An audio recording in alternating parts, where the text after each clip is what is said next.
Today, I was thinking about shows and cast members that are iconic, and I really realized that there's a lot in comedy, but not in drama, except for Dallas. At the time when the show was popular, we were in so many countries you can't count them. Were there other people in different languages speaking for you? We were in over 100 countries. Japanese was very funny. And the national audience for any given Sunday was 30 million people.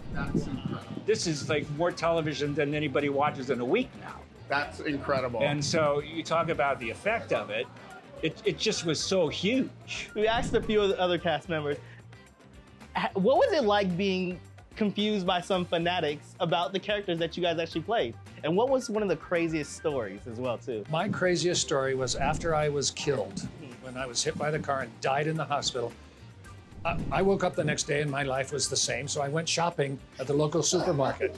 And I got my groceries, I'm putting them in the car, and this woman comes up to me bawling. She goes, "You're dead. Why are you dead?" And I was being very polite. I said, "Well, you know, I'm not really dead. It was just." She goes, "No, you're dead." And I realized Trying that to convince you. it was a crossing of the line, and that's how much our fans, many of them, invested in the characters that we played, and they couldn't voluntarily dismiss one from the other. So she knew she was talking to me, but she couldn't get over the fact that I died the night before on television. Yeah. Your fan base and the show's fan base, I mean, main communication, what? They wrote in, Well, it was anticipation. Our show was about anticipation. We would be on a Friday night, and then they had to wait for the next Friday to find out what happened afterwards. Now everything is streaming and you can binge watch, and so the fan base was grown by this anticipation. So it's like kids loving Christmas. You know, it's November and it's Thanksgiving and it's how many days till Christmas, and they have to wait. And that's the beauty of our success when it happened. Because the show was such a new thing, you guys almost developed a new emotional attachment to your fans in that whole cliffhanger era. Because it's like, I'm thinking to myself, nowadays with like Netflix or whatever, people are waiting 6 days, 3 days, but still, I can only imagine the excitement. it was a summer, right, that went by before everybody found Who out. Shot JR? Who Shot JR? Not only did we have our hiatus, but the actors went on strike, and it extended that period for 3 months. For 3 months. Yeah. They asked that question for 3 months. What was that like in... Well, we all knew we had a television series to go back to, Yeah. but it was horrible for other people that lost their homes, lost their cars. Just like the strike that's going on right now, this is a very painful situation, and we hope that Screen Actors Guild does not go out on strike again. My kids didn't want to be with me at all. Because every time, like even in the market, pushing the cart, who shot JR? Every 2 feet. And they were like, we're not coming to the market with you So anymore. you heard the story, right, that Queen Elizabeth asked Larry Hagman.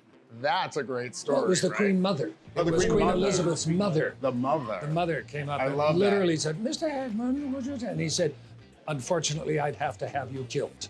I love it. Well, we are here to celebrate you guys today. Absolutely. And we hope this is just an as memorable reunion as the other ones as well, too. And we welcome you to the Desert Brew family. And we just thank you guys for Thank you being so here. much. Yeah. Very kind and thoughtful. Thank you very much. So the brew. The brew. It's brew time. It's brew time. Brew, don't worry. Yeah, we come with brew.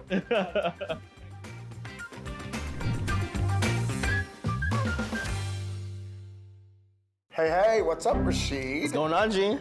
We got moved to 8:30 p.m. on Saturday. Oh my gosh, that's my date night. There are no dates. Come on, Gene. now, Don't come on. put my business out in front of all these people. Sorry, listen.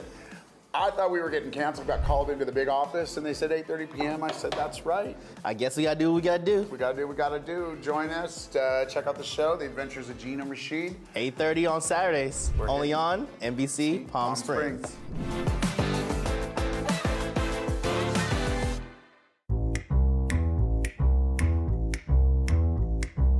Welcome to the Desert Brew. I mean, let's just get into it. First of all, you brought a very handsome... son. Your son? Yep. I love that. Your name? Daniel. You know what to do. Steal me away, so no one knows. This is an iconic moment. I mean, coming back together. Coming back to Dallas, and it's a reunion not only for the fans and friends who are coming to Oscars, but also for us, it's a reunion, getting to see people we haven't seen in years and a reconnection. And And for me, it's a glamour moment. You know, Dallas was. I mean, She doesn't play. She never. I love it. I mean, did it take a lot to put this? I mean, do you like?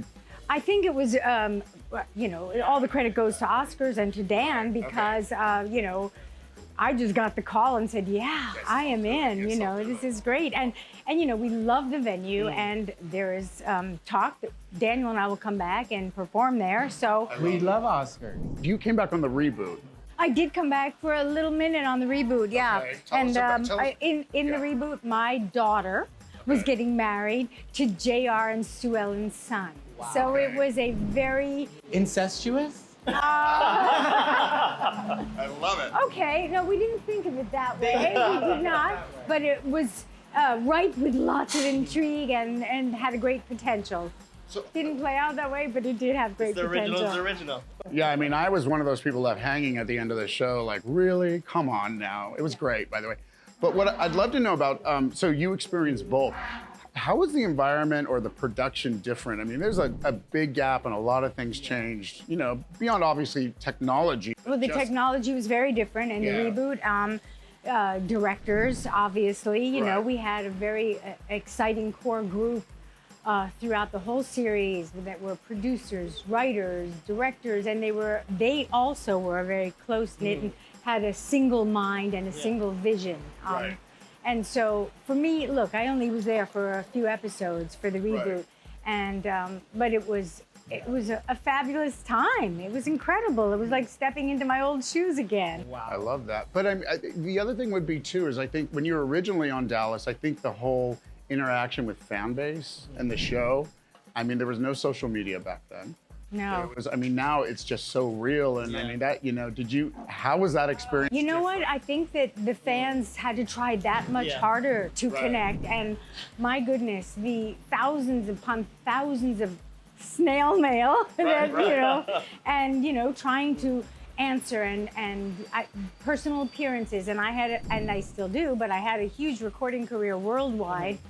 And during that time, it was yet another way for me to connect with fans. So it was incredible. Where can people connect with you, not only on social media, but also, said that you were performing here at Oscars pretty soon too? Well, we don't know. We're just talking about it. You're spilling the beans. Yeah, no, on social media, she's Audrey Landers official, and I'm Daniel Landers, and we're very easy to find on each other's pages too. They're friends.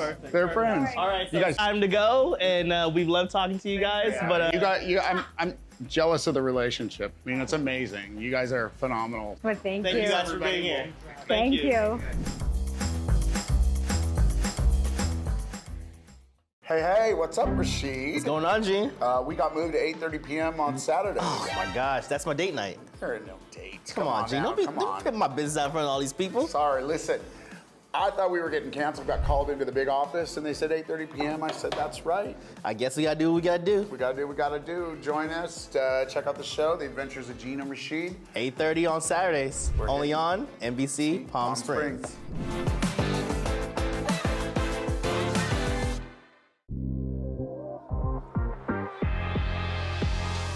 All right, welcome back to another amazing segment of the Desert Brew. We are here with Cherie, Michael, and Kathy of course, Dallas. We're all here. We're all OG. fans of different- OG. Well, I'm a new fan. I had to do a crash course, but he's the original fan.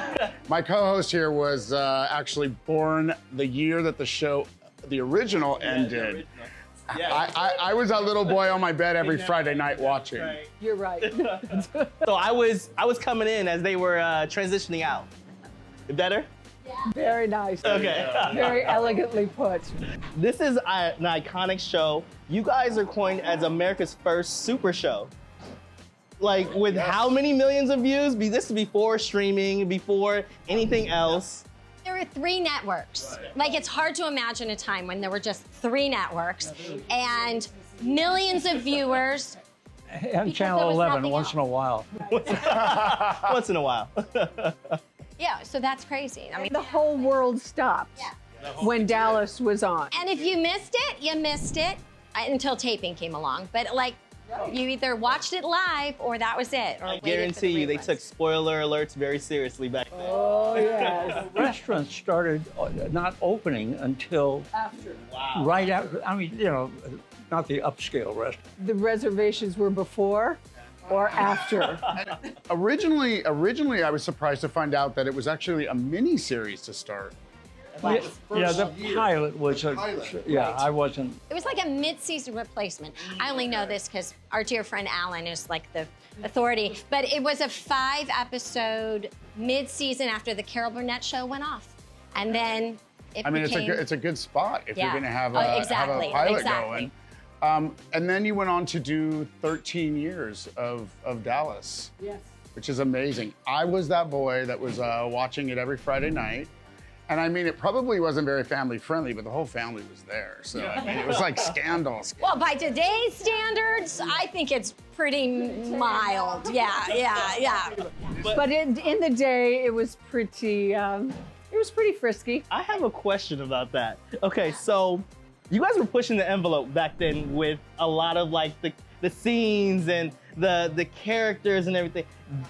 How was it like getting mistaken for the fanatics out there that believe that you were actually the characters? It happened to me. Oh, did it? Oh, yeah. Like, what are you doing here? I was in Dallas doing some event, and it was like, why are you here? I was in a department store, and she could not believe. So during like the first season, as it evolved from mini series to a full-blown show, did you know in the beginning you guys had something special? I came on at the end. Michael would know. He could answer that. I get a call from Leonard Katzman, who was the producer of the first year after they made that miniseries. And he said, I got a series, I'd like you to come and direct it. And I said, and he described it, and I said, Lenny, I'm doing a show right now that is going to be the most popular show ever made. It was about runaway kids. It's called The Runaway. Well, I think we made 11 of those. So Lenny made me suffer, and I didn't come on until the second year. Because he just said, Oh, you made your choice. you made your choice. Now live with it. Live with your choices. Anyway, but when I first came on, I directed one episode, and then I saw Lenny go around and ask all the cast if they liked me, and they said yeah. So then I started doing. They had to vote. Yeah, They had to vote. They had to vote. Well, yeah. I mean, so if you came in on the second year, then I mean, my understanding is that the characters, even during the first year, weren't really cast. They were cast sort of to have a different character, and so I mean, by the second year they had kind of, Bobby was the good guy and JR was menacing, and as it went on, the show got easier because they really knew their character, and staging a scene, they would stage it themselves. They would know when to go over and get their drink, and then when to sit down, and because they weren't going to say a line for all the stuff they did. It was the best cast. And then we kept bringing in, I was telling someone this morning that I actually worked with Celeste Holm, who was like my mother's favorite actress. And I said, my God, I said to her one day, I'm directing Celeste Holm. I can't believe it. Yeah. It's like us when we told our parents we were coming to interview you.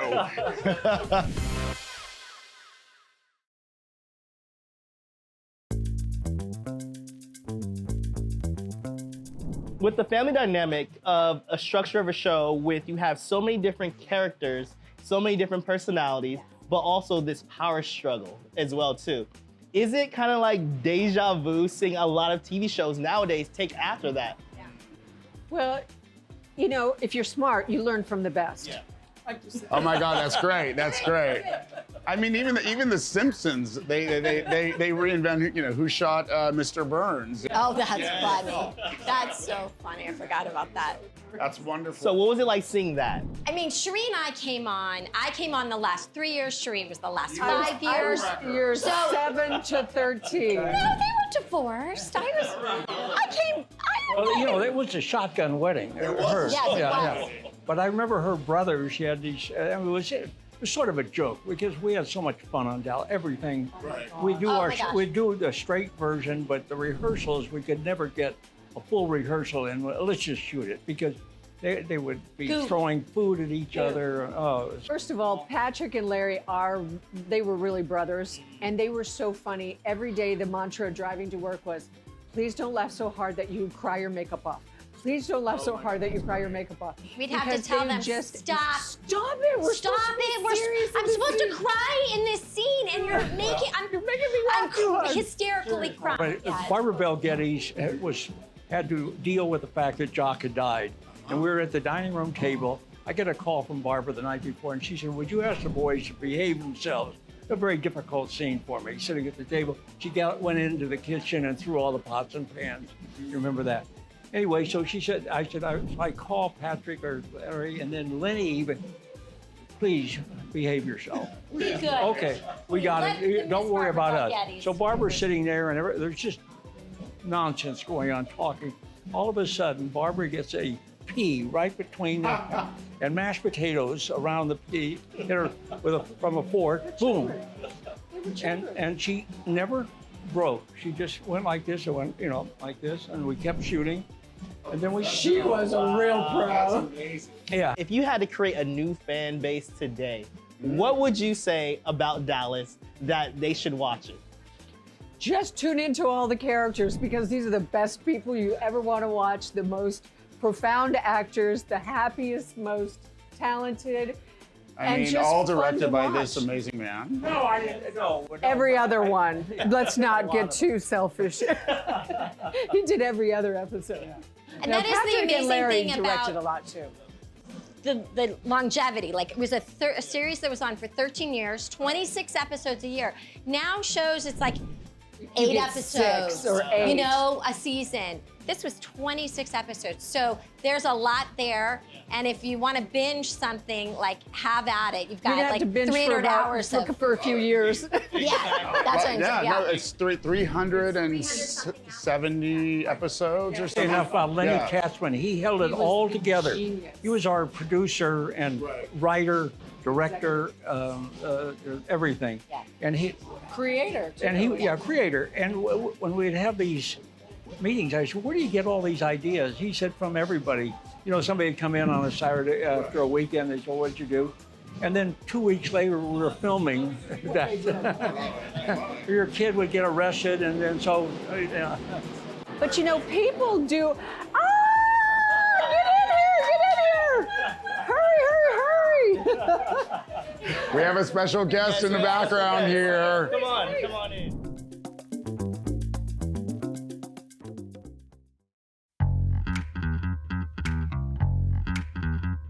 Welcome to the Desert Brew. We are here with, I almost said Al Gore, Dan Gore, even better.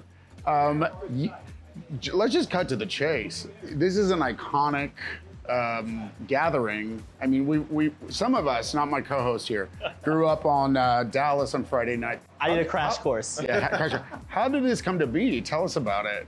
So, I mean, if we go back to the origins of it, when I acquired Oscars 7 years ago, and I dealt with a lot of drag queens. I was come from the drag queen side of producing drag shows way before RuPaul's Drag Race, but doing drag shows with conservative market, people that wanted something different. I'd book corporate shows and casino shows and film and television way before Drag Race. Now they took over all that market. So when I got into Oscars, I was dealing with drag queens and producing drag shows, and I had no idea how to run a restaurant. Still, honestly, don't know how to run a restaurant, but I'm thinking it's hell. So I gotta make it fun. So we're gonna make it fun by bringing celebrities and Hollywood nostalgia to Palm Springs and to Oscars.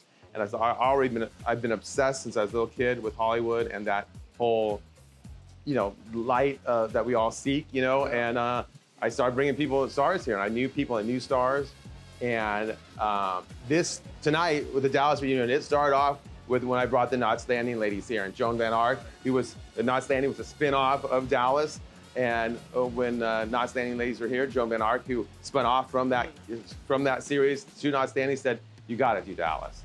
And I started working on it, and everyone's like, "Well, yeah, you only need a couple." JR being the biggest character, Larry Hagman being not with us anymore. They said, "I don't know how many people you can get." I'm like, "No, I want to get everybody." So we started with 2 or 3, the main ones, and every cast reunion, it was always just 3 or 4. Yeah. They've had several. Cast reunions that, let's not forget, there's been several. The 30th, the 40th, the 45th now. We're celebrating the 45th anniversary of Dallas since it aired. But there's never been 8 cast members like tonight. 8 cast members All in one there, place. and all in one place with the director Michael Priest as well. And you know, Dallas is, I mean, just when tickets went on sale, you know, 2.5 months ago, you can't understand. I mean, you probably can. I know we were talking off air. This one can't. Just the severity of the intenseness and the attraction and love and admiration people have for Dallas. What do you have up your sleeve after this? This is a big one. This is an iconic everyone's one. talking about it. I've lived this for the last probably year, you know, trying to figure out how to get all these people here at once. You know, some of them are working actors. You know, Patrick Duffy is a working actor still to this day.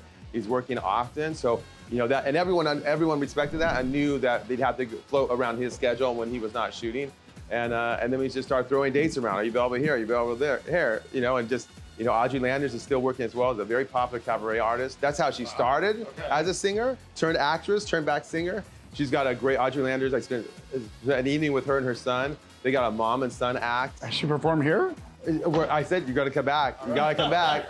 Mother and son act, and they're fantastic. And you know, it's amazing to see it tonight, to see the fruition of everyone's hard work and the love that people have for this series. It's unbelievable. In a dream. Sorry. No. And I just want to say in a dream, like, congratulations. That's phenomenal.